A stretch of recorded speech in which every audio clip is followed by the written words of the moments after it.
Good morning class 9। आपके second chapter का input and output devices में ये नेक्स्ट वीडियो है। ठीक है, इस वीडियो को एक्सप्लेन करने से पहले मैं आपको जो यूनिट टेस्ट आपके होने वाले हैं उससे रिलेटेड कुछ चीज़ें बता देता हूँ। ठीक है, तो पहला चैप्टर जो मैंने कराया कंप्यूटर सिस्टम और दूसरा चैप्टर ये इनपुट एंड आउटपुट डिवाइसेस, ये दोनों आपके यूनिट टेस्ट 1 का सिलेबस है। वो मैं रिटर्न में भी दे दूंगा, लेकिन इस वीडियो के थ्रू भी आप समझ लो थोड़ा सा। ठीक है, तो होगा क्या इसमें कि जो क्वेश्चन आंसर्स मैंने कराए हैं, जो क्वेश्चन आंसर्स आपने किए हैं, बहुत लोगों ने अपने आप से किए हैं, तो वो क्वेश्चन आंसर्स से भी थोड़ा बहुत हो सकता है। सबसे बेसिक चीज़ जो जाननी ज़रूरी है वो ये जान लो कि जितने भी क्वेश्चन होंगे वो MCQ होंगे। 2 चैप्टर है, 20 MCQ क्वेश्चन होंगे।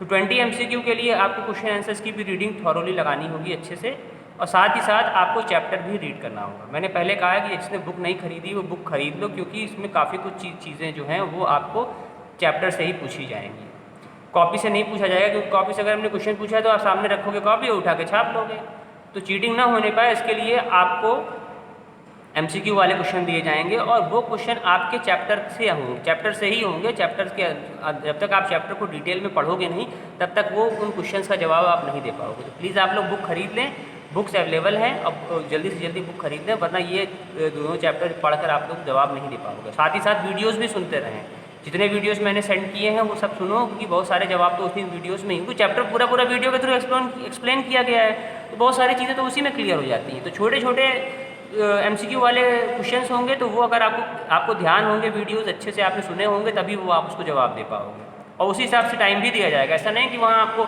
अगर मैंने पेपर डाल दिया तो हर पेपर का अलग अलग टाइम होगा, ये नहीं कि एक ही टाइम हो। पहले क्या होता, रिटन पेपर होता था तो उसका टाइम होता 2.5 घंटे 3 घंटे, भाई बड़े पेपर का होता था। या मान लो थे यूनिट टेस्ट में 1 घंटे दिए, यहाँ 1 घंटे नहीं दिया जाएगा।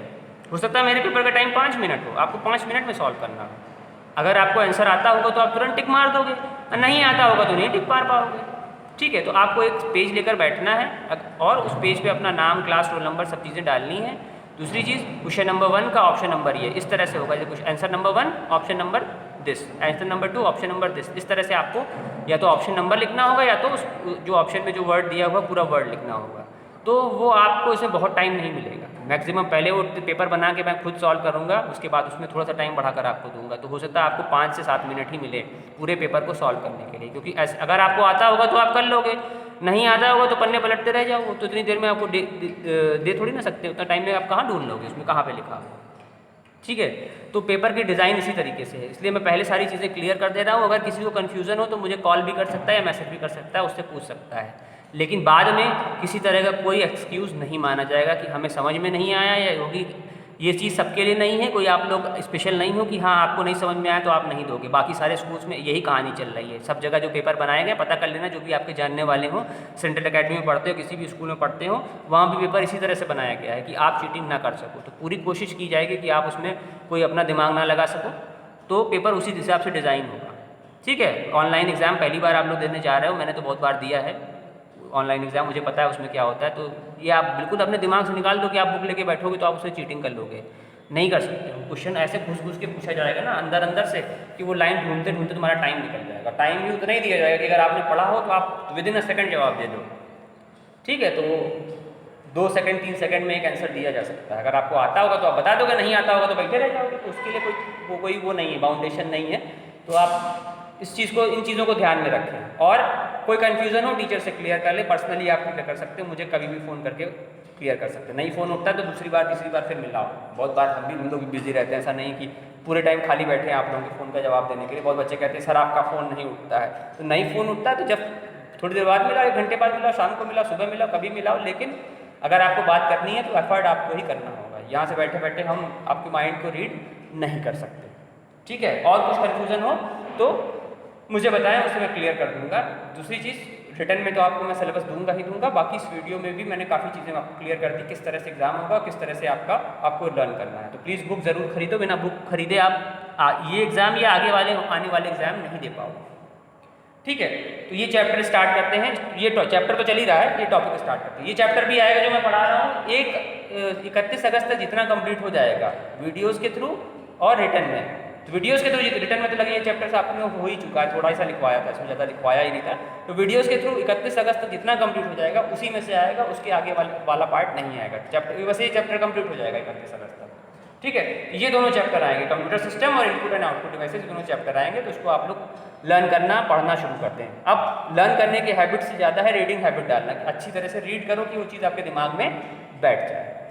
तो नेक्स्ट टॉपिक है हमारा आउटपुट डिवाइसेस या आउटपुट यूनिट। सबसे पहले जो हमारी आउटपुट डिवाइस होती है, सबसे ज़्यादा जिसका हम यूज़ करते हैं, देखो कंप्यूटर में जो कंप्यूटर सिस्टम होता है मेन 4 पार्ट से मिलकर बनता है, monitor, CPU, mouse and keyboard. Mouse और कीबोर्ड जो है वो आपकी इनपुट डिवाइसेस हैं, जो सीपीयू होता है वो प्रोसेसिंग डिवाइस होती है, और जो आपका ये मॉनिटर होता है ये इकलौती आपकी आउटपुट डिवाइस होती है। और भी बहुत सारी आउटपुट डिवाइस होती हैं, लेकिन उनका कंप्यूटर सिस्टम में होना ना होना कोई ज़रूरी नहीं है। अगर प्रिंटर कंप्यूटर में नहीं लगा होगा तो उससे कोई खास फर्क नहीं पड़ेगा, कंप्यूटर काम नहीं करेगा, लेकिन मॉनिटर का होना कंपलसरी है।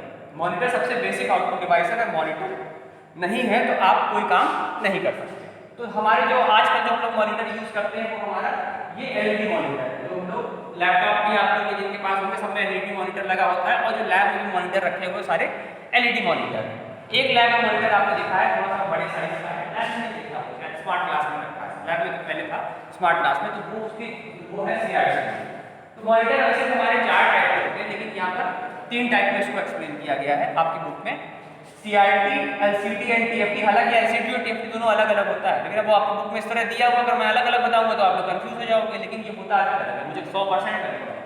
LCD अलग होता है, TFT अलग होता है, लेकिन उनको इन्होंने एक ही में एक्सप्लेन कर दिया है। और एक CRT मॉनिटर ऐसे पुराने वाले मॉनिटर होते थे, बड़े साइज के हुआ करते थे, अभी भी मूवीज में देखने को मिलते हैं, और कहीं कहीं पुराने लैब जहाँ पर भी जिन स्कूल्स में है वहाँ पर भी वो CRT मॉनिटर और CRT टीवी भी तो आती है। बहुत सारी टीवी चौड़े साइज की आती थी जो दीवार पे नहीं रखती थी, टेबल पे रखी जाती थी या टीवी स्टैंड में रखी जाती थी, वो हमारे CRT टीवी या CRT मॉनिटर होते हैं। CRT का फुल फॉर्म होता है कैथोड रे ट्यूब। इसकी डिटेलिंग में नहीं जाएंगे क्योंकि इससे आपको कोई लेना देना नहीं है, वो फिजिक्स में जब आप पढ़ोगे तो आपको वहाँ पर डिटेल में बताया जाएगा CRT क्या होता है, कैथोड रे क्या होता है, फिजिक्स में आएगा।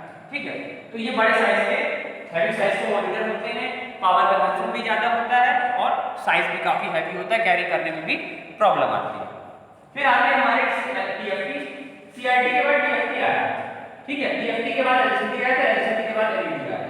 TFT में था कि वो जो CRT वाला था उसको थोड़ा और पतला कर दिया गया, तो CRT और जो TFT और LCD है इनके फीचर लगभग मिलते जुलते हैं, लेकिन दोनों में फ़र्क है। यहाँ पर तो एक लाइन में लिखा हुआ लेकिन फ़र्क है। TFT का फुल फॉर्म होता है थिन फिल्म ट्रांजिस्टर और LCD का होता है लिक्विड क्रिस्टल डिस्प्ले। ठीक है, तो ये दोनों थोड़े CRT मॉनिटर से पतले साइज के थे, पिक्चर क्वालिटी बेटर थी, वजन कम था और पावर कंजम्पशन भी इससे कहीं ज़्यादा था। उसी चीज़ को थोड़ा और इम्प्रोवाइज किया गया LED मॉनिटर में। आज जो हम लोग देखते हैं वो LED मॉनिटर हैं, जो भी लैब में आपने देखा है, जो लैपटॉप आप लोगों के पास किसी के पास भी होगा उसमें भी जो लगे होते हैं normally LED light emitting diode. इसमें पिक्चर क्वालिटी और कई गुना ज़्यादा बेटर होती है, बहुत ही पतले साइज के होते हैं, लैपटॉप में तो LED ही होते हैं, बहुत ही पतले साइज के होते हैं और उसको हम इजीली कैरी भी कर सकते हैं, पावर कंजम्पशन सबसे है वो कम है। तो ये वाले नहीं होती, जब आए थे उसके LCD जब आया उसके बाद LED आ गया धीरे धीरे, लेकिन CRT तो बहुत सालों की, काफ़ी सालों का CRT ले चुके। मेरा जो कंप्यूटर था वो भी CRT था, बाद में तो धीरे धीरे वो खराब हो गया। अभी भी बहुत लोग CRT यूज़ करते हैं जिनके पास पुराने मॉनिटर है, लेकिन आज के टाइम पे जो सबसे ज़्यादा बेसिकली यूज़ किया जाता है वो है हमारा LED monitor, light emitting diode. जो LED टीवी आती है वो भी आपकी सब वही होती है, उसके भी एक एडवांस वर्जन आया, धीरे धीरे और पॉपुलर होगा, देखा होगा आप लोगों ने, नाम नहीं याद आ रहा मुझे।